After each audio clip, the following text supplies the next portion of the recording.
A single sharp crack split the dawn. It was a mistake, a nervous trigger finger on the enemy's part, but it was enough. The bullet snapped past Sergeant Eva Cisneros' ear, close enough for her to feel the wind of its passage. In that breathless, frozen second that followed, every instinct honed over 3 tours in this God-forsaken country screamed a single, undeniable truth. This was not bad luck. This was a trap. They were not the hunters on this recon mission. They had been led, like lambs, into a carefully prepared slaughter pen in the heart of the Hindu Kush. The forest, once a palette of serene, muted greens and grays, erupted. The staccato rip of a Russian-made RPK machine gun tore the morning silence into confetti. Splinters of wood and shredded leaves rained down as a hail of rounds chewed into the trees around them. The air, once crisp with the scent of pine and frost, now thickened with the acrid smell of cordite and churned earth. "Contact front," Eva yelled, her voice a raw, guttural thing swallowed by the deafening gunfire. She dropped into a low crouch, her body moving on pure, ingrained muscle memory. Her M4 carbine was up and seeking a target before her conscious mind had even fully registered the threat. 10 meters behind her, she heard Corporal Anya Petrova hit the dirt, a small, startled gasp barely audible over the onslaught. "Rook! Status!" Eva barked, not taking her eyes off the tree line where muzzle flashes bloomed like deadly orange flowers. "Okay. I'm okay!" Anya's voice was pitched high with adrenaline, but it was steady. Good. The kid wasn't freezing. Not yet. Eva's mind raced, a cold, calculating machine pushing the fear down into a locked box in the pit of her stomach. They were in a kill zone. The enemy had the high ground, bracketing them from 2 sides. Their only hope was to break the ambush, to move. Suppressing fire on my mark. 3-round bursts. Then we displace to that ridgeline. Copy? Eva pointed with her left hand toward a slight rocky outcrop about 30 yards to their left. It was meager cover, but it was better than nothing. Copy! Anya called back. "Mark!" Eva rose and fired a controlled burst toward the most active enemy position. The kick of the rifle was a familiar, comforting jolt. Beside her, Anya did the same, the sharper crack of her own weapon joining the symphony of violence. Eva started moving backward, firing, her eyes scanning, always scanning. She heard Anya's footsteps, the crunch of boots on dry ground. Then she heard it. A different sound. A wet, meaty thump, followed by a sharp, truncated cry of pain. Eva's head snapped around. Anya was down. She had been mid-stride, leaping over a fallen log when the round caught her. Now she lay in a heap on the other side, one leg bent at a sickeningly wrong angle. Anya! The name tore from Eva's throat, all professional detachment gone. She didn't think. She acted. Firing one-handed, she scrambled backward, sliding the last few feet to where Anya lay gasping, her face a mask of shock and agony. Stay down, Eva muttered, her free hand already reaching for the tourniquet on her own kit. Her eyes never stopped moving, searching the trees for the shooter. The enemy fire had slackened. They were probing now, knowing their prey was wounded. Knowing they had time, Eva's fingers found the wound high on Anya's calf. It was a through and through, a mess of torn fabric and pulsing dark blood. "This is gonna hurt, Rook," she said, her voice low and firm. She cinched the tourniquet above the wound, twisting the rod until the bleeding slowed to a trickle. Anya gritted her teeth, a low moan escaping her lips, but she didn't scream. "I'm sorry, Sarge," Anya whispered, her breath coming in ragged hitches. "I'm so sorry." "Don't," Eva hissed, her gaze locking with Anya's. She saw the shame there, the fear of letting the team down. "Don't you dare apologize. You hear me? We're getting out of this." It was a lie, and they both knew it, but it was a lie they needed to believe. The mission was over. The map was forgotten. All that was left was the desperate, primal will to survive the next 5 minutes. The world had shrunk to the small, dark space behind the gnarled trunk of a pine tree. The scent of damp earth, cordite, and the coppery tang of Anya's blood filled Eva's nostrils, a perfume of failure. Anya's breathing was a ragged, wet sound, each inhale a small battle. Eva kept one hand pressed firmly above the tourniquet on Anya's leg, the other white-knuckling the grip of her M4. The enemy fire had become sporadic, probing. They were being patient, like hunters cornering a wounded animal, waiting for it to bleed out or make a mistake. "I'm sorry, Sarge," Anya whispered again, her voice thin and strained. Eva's jaw tightened. "I told you not to apologize, Rook. This isn't on you. This is on me." She risked a quick glance over the log, her eyes scanning the shadows between the trees. Nothing moved, but she could feel them out there. This was a setup. "They knew we were coming." The words hung in the air, more terrifying than the gunfire. Anya's eyes, wide with pain, found Eva's. "How?" "Doesn't matter right now," Eva said, her voice low and steady. What mattered was the satellite phone. It was in her pack, a lifeline to the world beyond this nightmare. Moving with agonizing slowness, she shrugged the pack off her shoulders, never taking her eyes off their perimeter. She unzipped the main compartment, her fingers fumbling for the familiar, bulky shape. She pulled it out. The sleek, rugged device felt impossibly heavy. She powered it on, the small screen glowing a faint, hopeful green in the dim light. The seconds it took to acquire a signal felt like hours. Each one was a lifetime measured in the throb of Anya's pulse beneath her hand. Finally, a single bar flickered to life. Eva keyed the mic, her voice a hushed, urgent whisper. Nighthawk, Nighthawk, this is Guardian 2-1. Over. Static. Then a blessedly clear voice. Guardian 2-1, this is Nighthawk. Send your traffic. Over. Eva closed her eyes for a fraction of a second, a silent prayer of thanks. Nighthawk, we are at Grid Sierra Tango 199er347. We are 2 Whiskey. I say again, 2 Whiskey. Priority evac. Rook is down. Leg wound, tourniquet applied. We are pinned by an unknown number of enemy fighters. Over. The silence from the other end was brief but heavy. Copy all, Guardian 2-1. 2 Whiskey, priority evac. Stand by for ETA. Eva could hear the faint clatter of a keyboard on the other end. Anya had closed her eyes, her face pale and clammy. Shock was setting in. Eva gave her shoulder a gentle shake. Stay with me, Anya. Look at me. Help is coming. Anya's eyelids fluttered open. How long? Before Eva could answer, the radio crackled again. Guardian 2-1, be advised. Quick reaction force is en route from FOB right. EDA, 1 hour 15 minutes? Can you hold? Over. 1 hour and 15 minutes. The number landed in Eva's gut like a physical blow. It was a lifetime. It was an eternity.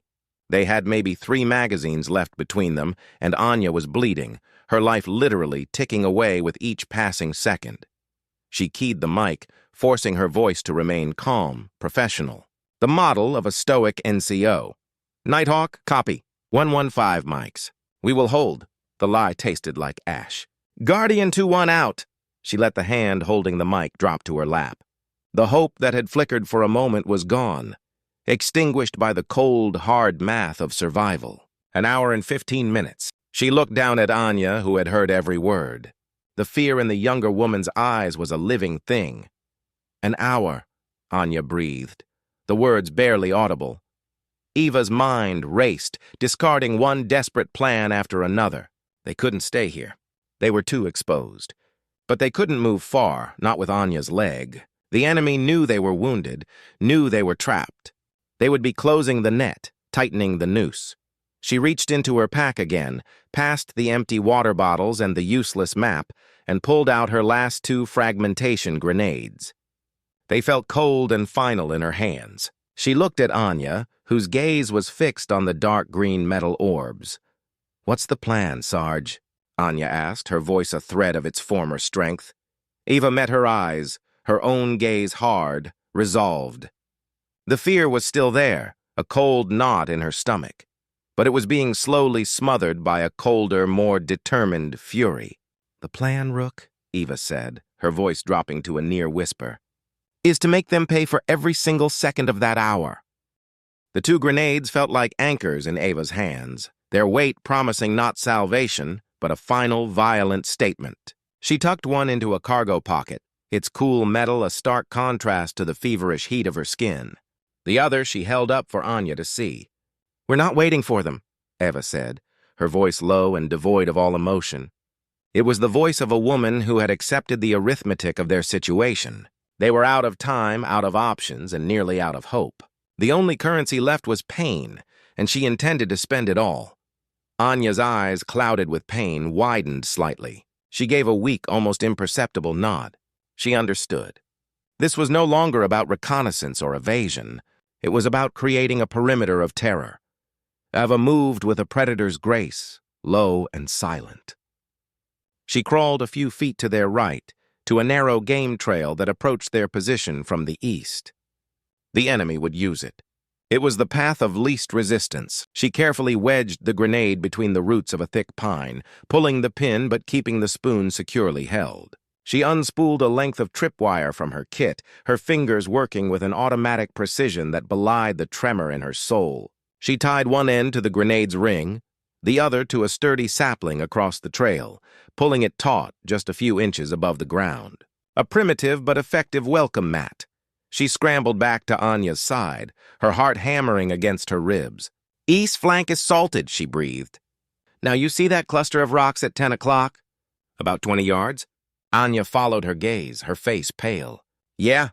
When I give the word, I need you to lay down everything you have on that position. 3-4 magazines if you have to. Don't stop! You make them think we're making our stand right here, that we're stupid and desperate." "And you?" Anya asked, though the dread in her eyes said she already knew.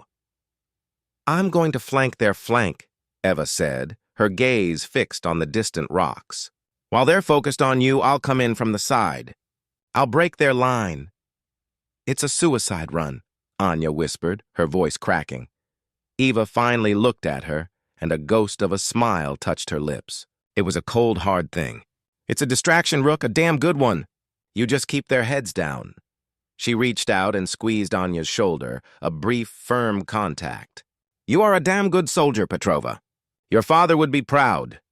The use of her real name, not her call sign, landed with more force than any order. Anya's chin trembled, but she set her jaw, a new grim determination settling in her eyes. She checked the magazine on her M4, then pulled another from her vest, laying it ready on the ground beside her. "I'm ready, Sarge." Eva gave a final nod. She took a deep breath, the air tasting of pine and impending death. This was it. The point of no return. She prepared to move, to launch herself into the open, to become the target so Anya might live a few minutes longer. But just as her muscles coiled to spring, a new sound froze her in place. It wasn't the bark of a rifle or the crunch of a boot.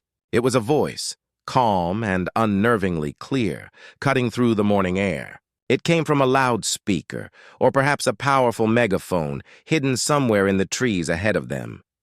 "Sergeant Eva Cisneros," the voice said, its accent cultured, almost melodic. "We know you are listening. We know the corporal is wounded. This is most unfortunate. There is no need for more bloodshed today." Eva and Anya stared at each other, a fresh wave of cold horror washing over them. They knew their names. The voice continued, smooth as oil. "Send out the Petrova girl. Just slide her out into the open. We will let you walk away. This is not your war, Sergeant. This is a family matter. Do the smart thing. Save yourself." The words hung in the air, a more insidious weapon than any bullet. It was an offer, a betrayal, and it changed everything. The voice echoed away, leaving a silence more terrifying than any gunfire. It clung to the pine trees, a poisonous vapor. "They know our names." The thought was a splinter of ice in Eva's heart. This wasn't a random ambush. It was a targeted extraction. Anya was the objective. Anya's face had gone from pale to a sickly, bloodless gray. Her eyes, wide with a new kind of fear, were locked on Eva. "A family matter?" She breathed, the words barely audible.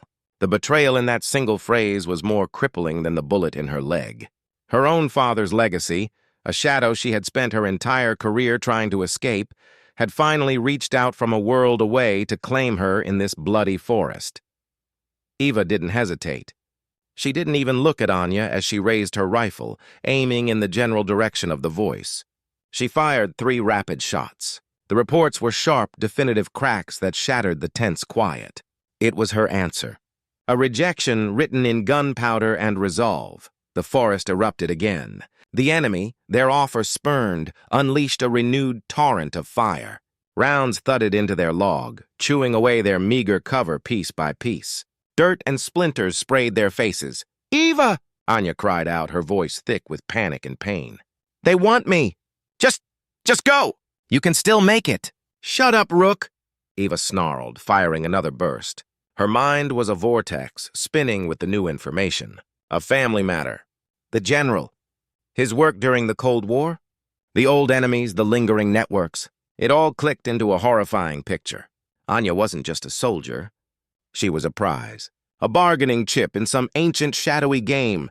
They don't want you dead, Anya, Eva shouted over the gunfire, reloading with a swift, practiced motion. They want you alive. That means they have to come and get you. And that gives us an advantage. It was a thin, desperate advantage, but it was all they had. The enemy couldn't just toss grenades anymore. They had to close in. The firing slowed again, shifting back to controlled, probing shots. They were testing, looking for a weakness. Eva knew what was coming next. The flanking maneuver. They would try to pin her down from the front, while another team moved around the side. Her eyes darted to the tripwire she had set. It was still there, taut and waiting. A grim smile touched her lips.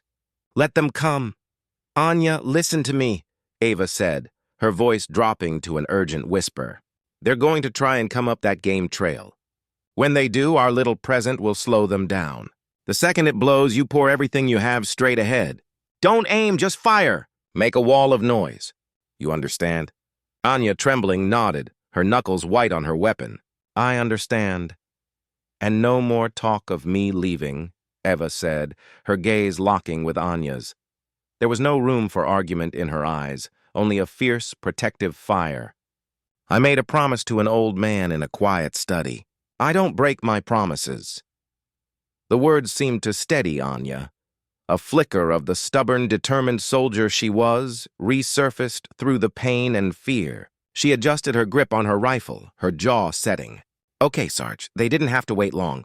A faint rustle, the careful displacement of a stone. Eva held her breath, her finger resting lightly on the trigger. She could see movement now, two figures advancing cautiously up the trail, their weapons up, scanning the trees.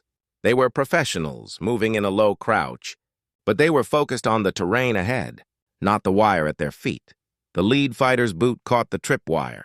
The resulting explosion was deafening in the confined space of the forest. A concussive whoomp that was felt more than heard, followed by a shower of dirt, pine needles, and a horrific, brief scream. Now, Anya! Now! Eva yelled. Anya rose up, bracing against the log, and squeezed the trigger. Her rifle roared on full auto, a sustained, angry burst that tore leaves from branches and sent chips of rock flying from the distant outcrop.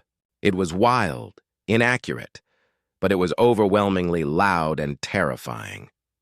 As Anya laid down the suppressing fire, Eva did the opposite. She became utterly still, her breathing slowed, her world narrowing to the sights of her rifle. She was hunting. She saw a muzzle flash from behind the rock cluster at 10 o'clock. A head and shoulder briefly exposed. She exhaled slowly, and between one heartbeat and the next, she pressed the trigger, a single, precise shot. The enemy fighter crumpled and fell, his weapon clattering against the rocks. Silence descended once more, heavier and more profound than before. The only sounds were the ringing in their ears, Anya's ragged panting, and the faint, dying crackle of the grenade's aftermath. They had bought themselves another few minutes. But the voice over the loudspeaker was silent, and Eva knew the man behind it was not a man who accepted defeat easily. The next move would be his, and it would be worse. The silence after the grenade blast was a physical weight, pressing down on them. The acrid smell of explosives and something darker, coppery, filled the air. Anya slumped back behind the log, her rifle smoking, her body trembling from the effort and the adrenaline crash. She looked at Eva, her eyes asking a silent question. Eva didn't answer. She was counting. One enemy down from the grenade, one from her sniper shot. That left at least 3, maybe 4 out there. And the man with the voice, the one who knew their names, he was the real threat. He was the mind behind this. The others were just hands. Conserve your ammo, Eva whispered, her voice hoarse. That was the last of your auto, understand? Semi-auto only from here on out. Make every shot count. Anya just nodded, her breath still coming in gasps. She fumbled for a fresh magazine, her fingers clumsy. Eva watched her, a cold knot tightening in her stomach. Anya was fading. The initial shock was wearing off, and the true grinding agony of her wound was taking hold. Her movements were becoming slower, her eyes losing focus. The loudspeaker crackled back to life. The voice was no longer calm. It was sharp, edged with a cold fury. "A costly mistake, Sergeant. You have spilled blood that did not need to be spilled. My patience is at an end." Eva ignored him. Her eyes were fixed on the tree line to the west, a flicker of movement. Then another. They were spreading out, using the terrain better this time. They had learned. They weren't coming up the trails anymore. They were moving through the thickest brush, making them harder targets. "Contact west," Eva murmured, raising her rifle. 2, maybe 3. They're flanking wide. Anya tried to rise to bring her weapon to bear, but she cried out as her leg twisted, collapsing back into the dirt. I can't get an angle," she gasped, tears of pain and frustration welling in her eyes. "Stay down," Eva ordered. She fired a single shot at a shifting shadow. The shadow disappeared. She didn't know if she'd hit anything. This was a battle of inches now, a slow, grinding war of attrition they were destined to lose. Then, a new sound. A low, rhythmic thumping, felt more than heard, a vibration in the earth. It grew steadily stronger, a deep, primal drumbeat that made Eva's heart leap into her throat. She knew that sound. Everyone in a war zone knew that sound. The loudspeaker voice turned into a sharp, frantic shout in Pashto. The enemy fire ceased abruptly. Anya looked up, confusion on her face. "Eva, what is that?" Eva didn't dare to hope. Not yet. She tilted her head, listening. The thumping was unmistakable now, growing from a vibration to a thunder that shook the very air. It was the sound of heavy rotor blades, powerful and fast, not the slow, steady beat of a Black Hawk. This was something else. This was the sound of vengeance. "Apaches," Eva breathed, the word of prayer. They sent the Apaches. The first helicopter crested the ridge to the south, a sleek, deadly insectile shape moving with impossible speed. It was an AH-64 Apache Guardian, its longbow radar dome and 30mm chain gun making it a terrifying angel of death. It banked hard, its nose tilting down as it acquired targets. The forest ahead of them erupted into chaos. The enemy broke cover, scrambling in a panic. The loudspeaker voice was screaming now, a stream of desperate, unintelligible commands. The Apache's 30mm cannon spoke. It wasn't the sharp crack of a rifle. It was a continuous, deafening brrrr that tore the world apart. Trees were sheared in half. The earth where the enemy had been positioned was churned into a smoking ruin. The sound was overwhelming, a symphony of pure, unadulterated firepower. A second Apache appeared, hovering like a malevolent dragonfly, its weapons scanning for any movement. Eva threw herself over Anya, shielding her from the flying debris and the psychological terror of the onslaught. She looked up as the first helicopter made another pass, its cannons silent now. A flash of light streaked from its wing, a Hellfire missile. It shot forward and impacted 100 yards away with a ground-shaking crump that silenced the last of the enemy's sporadic fire. Then, as suddenly as it began, the cannon fire stopped. The Apaches circled overhead, their presence a clear, unyielding message. The air was filled with the thrum of their engines and the crackle of burning wood. Anya was sobbing beneath her, a release of unbearable tension and fear.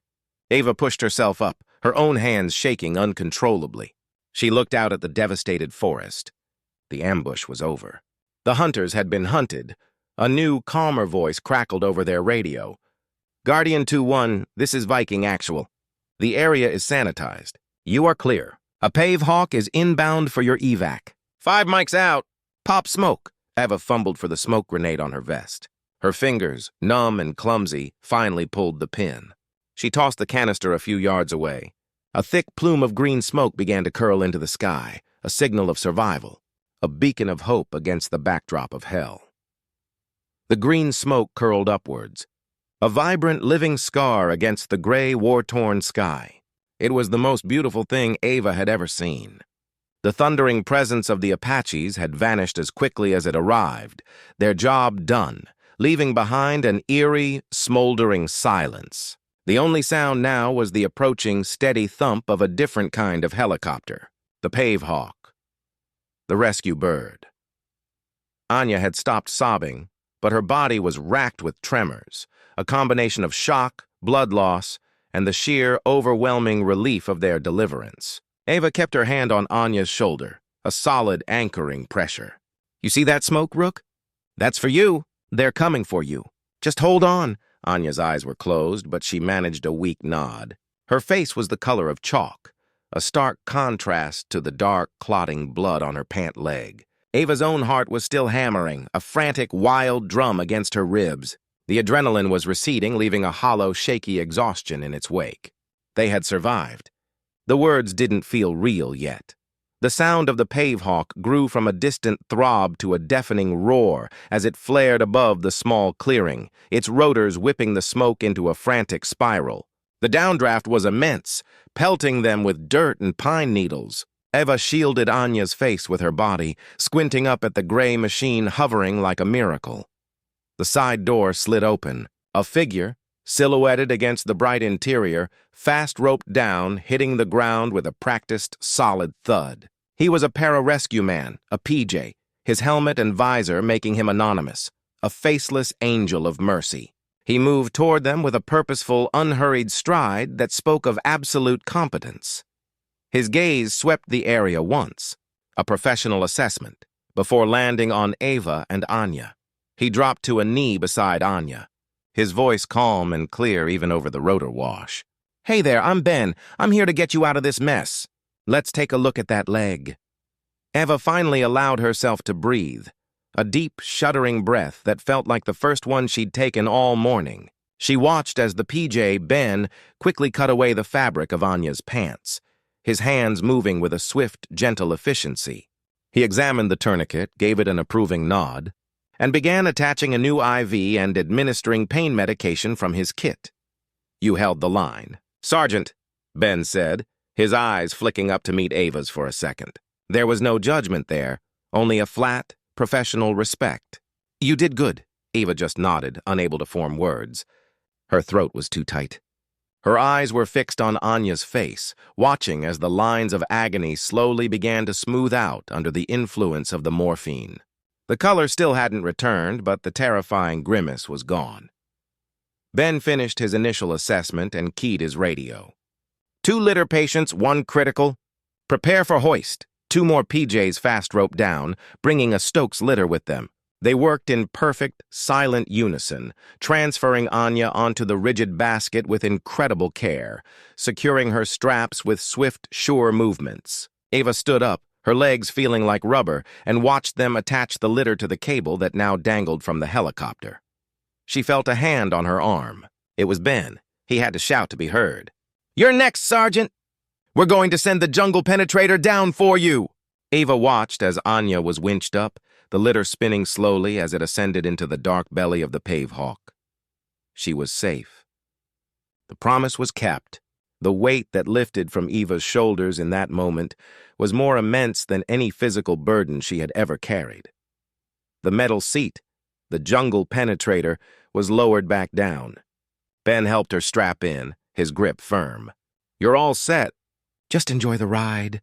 As the winch began to pull her up, Ava looked down one last time. She saw the scarred earth, the splintered trees, the green smoke slowly dissipating. She saw the small, dark patch of blood on the ground where Anya had fallen. It was a battlefield, a tiny, insignificant piece of a vast war, but it was a place where she had nearly lost everything.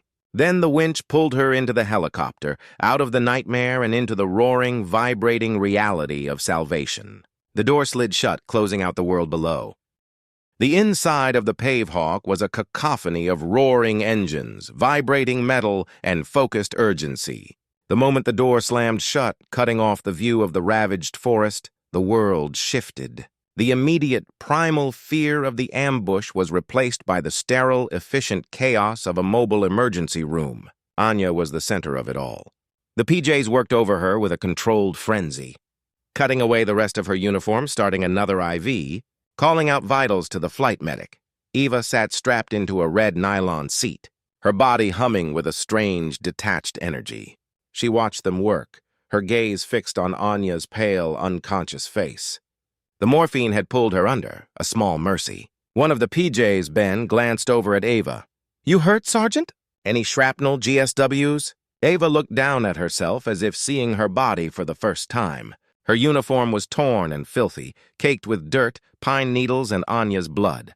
There were scratches on her hands and face, and a deep, throbbing ache in every muscle, but nothing broken, nothing bleeding.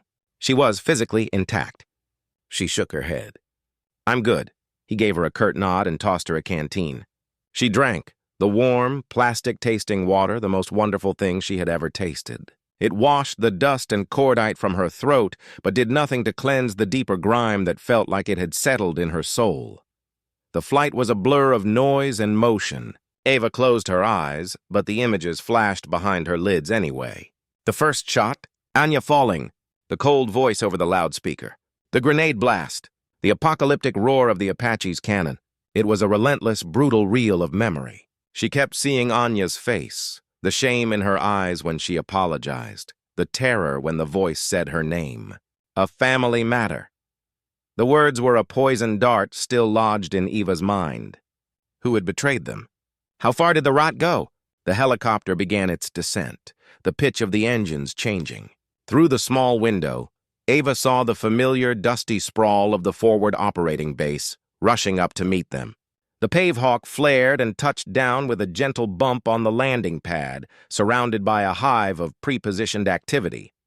The second the skids hit the ground, the doors were thrown open.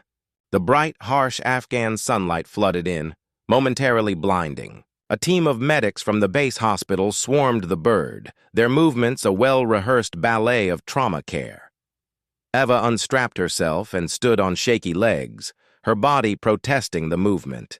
She moved to follow Anya's litter as they rushed her toward the waiting field hospital, a low-slung, sandbagged building.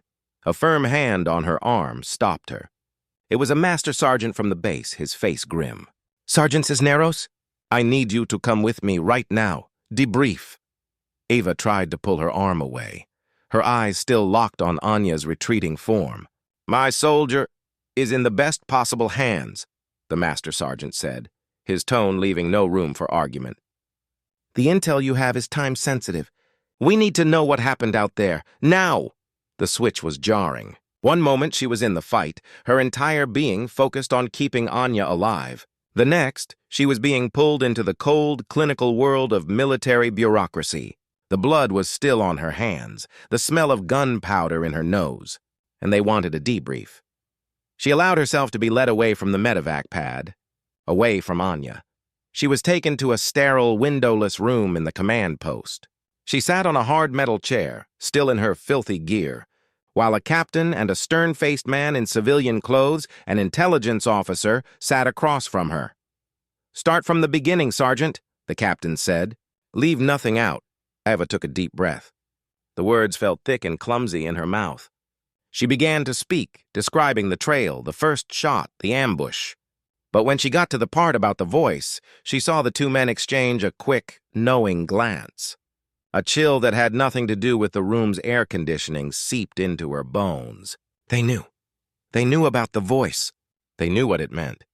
And in that moment, Ava realized the battle in the forest was over, but a new, more shadowy war had just begun. The debriefing room was a tomb, sealed against the world, the air stale and cold. The captain and the intelligence officer, who introduced himself only as Mr. Davis, listened with unnerving stillness as Eva recounted the voice, the offer, the specific use of their names. When she finished, the silence stretched, thick and heavy. The man on the loudspeaker, Mr. Davis began, his voice as dry as dust. Can you describe his accent? It was educated, Eva said, her mind straining to recall the exact tone through the filter of fear and gunfire. Not local. Middle Eastern, maybe, but he spoke perfect, almost British English. Another glance passed between the two men. It was a look that confirmed her deepest fear.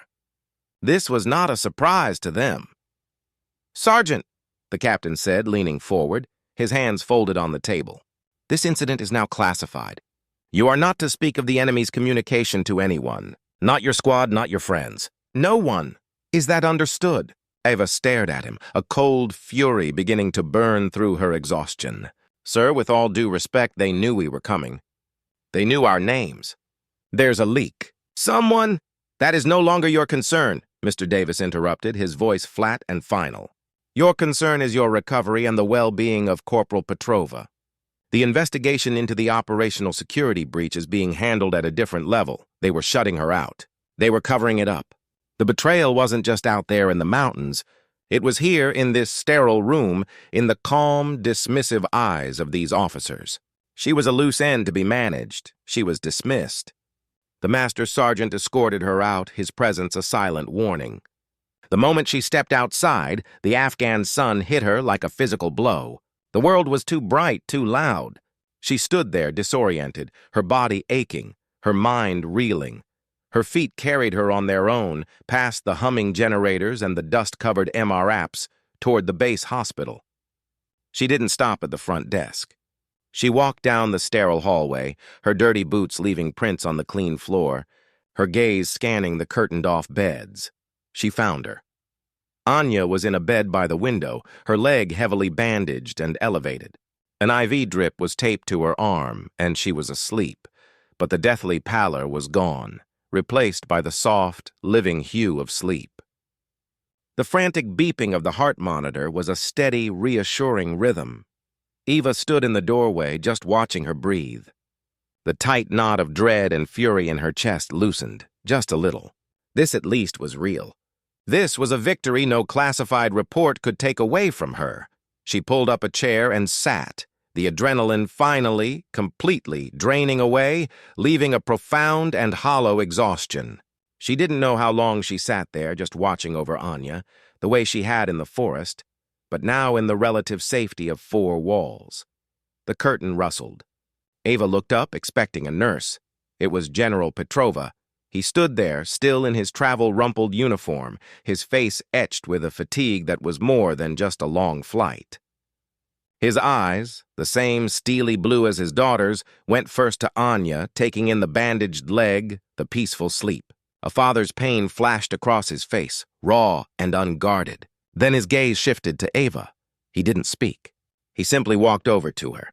He didn't offer a handshake or a formal salute. He placed a hand on her shoulder, his grip firm and steady. His eyes, now fixed on hers, held a universe of gratitude and a shared, grim understanding. "You brought my girl home," he said, his voice low and rough with emotion. It wasn't the voice of a general to a sergeant. It was the voice of one soldier to another, of one parent to the person who had saved their child. Eva looked from his tired, grateful face to Anya, sleeping safely in the bed. The classified reports, the shadowy betrayal, the cold dismissal from command, it all faded into a distant hum. It didn't vanish. The fight wasn't over, but in this quiet room, surrounded by the evidence of their sacrifice and their survival, Ava understood the only recognition that would ever truly matter. It wasn't a medal or a promotion. It was the life she had saved and the quiet, unbreakable bond forged in the fire of a shared nightmare. She had kept her promise.